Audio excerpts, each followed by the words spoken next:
discussing the heinous attack on the United States Capitol. Like all Americans, I am outraged by the violence, lawlessness, and mayhem. I immediately deployed the National Guard and federal law enforcement to secure the building and expel the intruders. America is and must always be a nation of law and order. The demonstrators who infiltrated the Capitol have defiled the seat of American democracy. To those who engaged in the acts of violence and destruction, you do not represent our country. And to those who broke the law, you will pay. We have just been through an intense election and emotions are high, but now tempers must be cooled and calm restored. We must get on with the business of America. My campaign vigorously pursued every legal avenue to contest the election results. My only goal was to ensure the integrity of the vote. In so doing, I was fighting to defend American democracy. I continue to strongly believe that we must reform our election laws to verify the identity and eligibility of all voters and to ensure faith and confidence in all future elections. Now Congress has certified the results. A new administration will be inaugurated on January 20th. My focus now turns to ensuring a smooth, orderly, and seamless transition of power. This moment calls for healing and reconciliation. 2020 has been a challenging time for our people. A menacing pandemic has upended the lives of our citizens, isolated millions in their homes, damaged our economy, and claimed countless lives. Defeating this pandemic and rebuilding the greatest economy on earth will require all of us working together. It will require a renewed emphasis on the civic values of patriotism, faith, charity, community, and family. We must revitalize the sacred bonds of love and loyalty that bind us together as one national family. To the citizens of our country, serving as your president has been the honor of my lifetime. And to all of my wonderful supporters, I know you are disappointed, but I also want you to know that our incredible journey is only just beginning. Thank you, God bless you, and God bless America.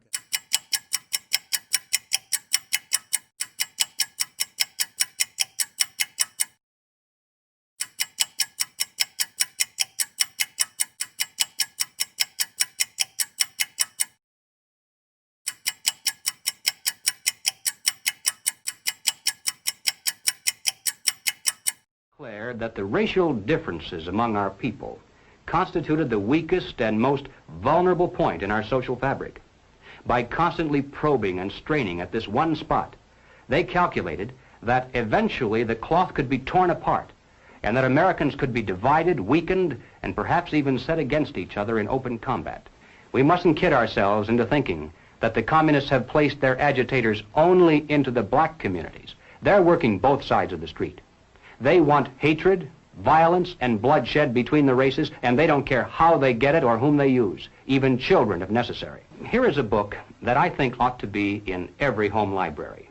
It's entitled Color, Communism, and Common Sense by Manning Johnson. He joined the party as a young man because he honestly believed that the communists were trying to improve the conditions of his people. He was a dedicated communist, and eventually he rose to one of the highest ranks. But after many years, he discovered that instead they were merely planning to use his people in a bloody revolution to destroy America. And when he woke up to this, he dropped out of the party and devoted the rest of his life trying to alert his fellow citizens of all races to the true nature of the Communist Party as he knew it to be from the inside. Manning Johnson said, "Black rebellion was what Moscow wanted.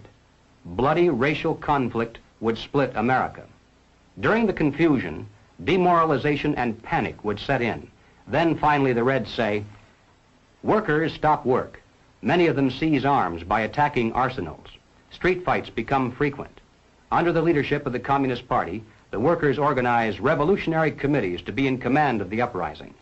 Armed workers seize the principal government offices, invade the residences of the president and his cabinet members, arrest them, declare the old regime abolished, establish their own power. Now, here is a piece of vicious communist propaganda that perhaps some of you have seen. It's called The Crusader.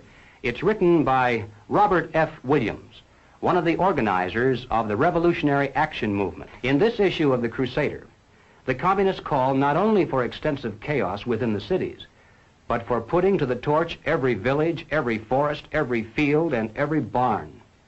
The plan is for raging fires from one city to the next. The reason? Well, first, there's the value of sheer destruction. Secondly, it would force us to deploy our defenses and rescue units over the widest possible area.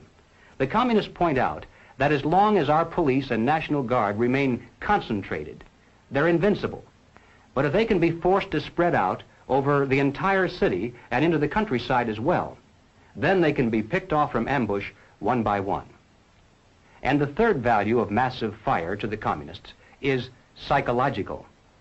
The average American, they say, soft and decadent, when he sees billows of black smoke rising from one horizon to the other, when at night the only light he has to see by is the flickering red from flames leaping into the sky, he'll become paralyzed with fear and panic. He'll run away and hide and do nothing to interfere with the guerrilla bands as they strike at the community's power centers. The Crusader explains how to set up sniper units in crowded metropolitan areas, how to manufacture jumbo Molotov cocktails, the gallon jug size, and how to mix the gasoline with certain ingredients to make it burn like napalm, how to pour gasoline into utility manholes in the streets to set fire to the main telephone cables, how to put sulfur tips from matches into air conditioning units and blow up large buildings, how to ignite gas mains and oil storage tanks.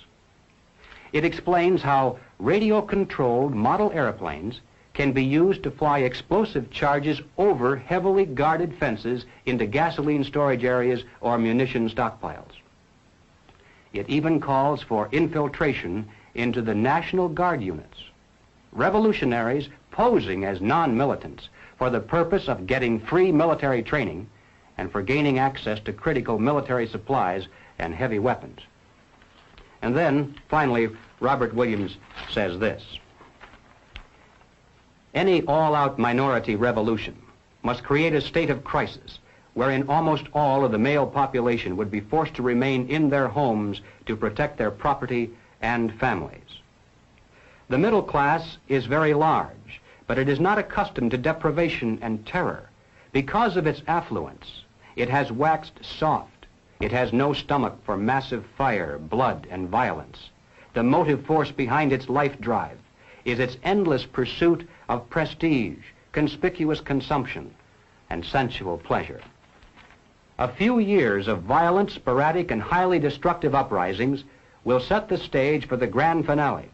After the stage is properly set through protracted struggle, America could be brought to her knees in 90 days of highly organized, fierce fighting, sabotage, and massive firestorm. Ladies and gentlemen, the plans and preparations for a communist revolution of force and violence are far advanced. The organization behind these preparations has almost unlimited financial resources, and it provides both training and leadership based upon years of experience in many other countries. Our enemies are deadly serious about their task, and it's nothing short of national suicide for us to continue to ignore their plans and their progress. The violent revolution becomes of primary value to the communists to the extent to which it can be used to condition the masses psychologically to accept the non-violent revolution, which is offered supposedly as the only alternative. Hoping to avoid further violence and bloodshed, the public is to be pressured into accepting measures that will move the country gradually and legally toward communism, but without calling it that. The strategy of the proletarian revolution calls for the quiet conversion of our government into a communist regime, but under the banner of socialism. Well, what is socialism? All right, let's define it. According to the dictionary, socialism is a political concept based upon the principle of government ownership and control of property, the means of production, and the avenues of commerce. Under socialism, those who run the government, and the communists are confident that in America they eventually will be the ones who do so.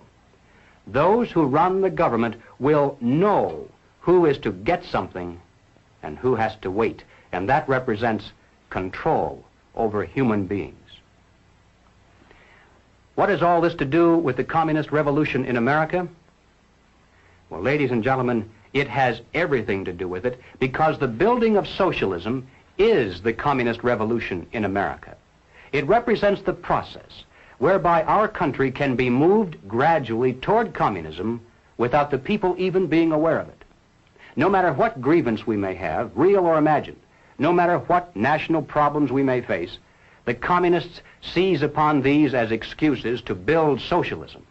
They have one and only one solution for all problems: more government, and then more and more until it's total government. And forgive me for saying it one more time, total government is communism.